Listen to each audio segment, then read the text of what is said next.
Well, some of the most common side effects that come with COVID-19 are loss of taste and smell, extreme fatigue, and some congestion-type symptoms. Many victims of COVID-19 who have recovered from the virus sometimes still experience these symptoms even after they test negative. WDHN's Allison Polk spoke with a nurse practitioner on why these symptoms don't seem to go away, and she joins us now live in the newsroom. Allison?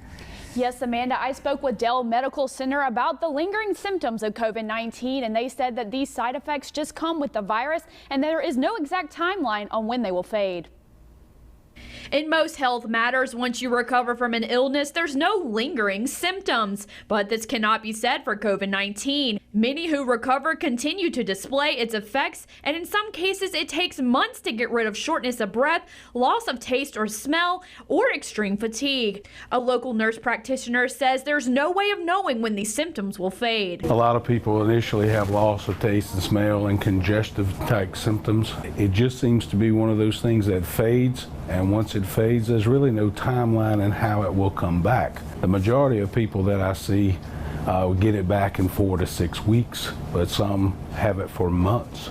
Dixon says these lingering symptoms seem to be just a side effect that comes with COVID-19, but says there are several steps to take to lessen any residual coronavirus symptoms present. I think the best thing a person can do is stay hydrated, take the vitamin supplements, watch your health, and just the normal things that we all try to do to stay fairly healthy. That's really the best you can do under the circumstances. And Dixon says the best way to avoid COVID-19 and the lingering symptoms that come with it is to get vaccinated before you even get sick.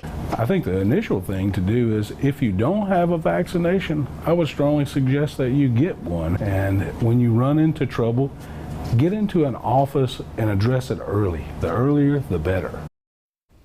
Dixon also suggests that if you have tested positive for COVID or have been exposed to COVID, a Regeneron infusion could help reduce the symptoms of the virus. Now back to you.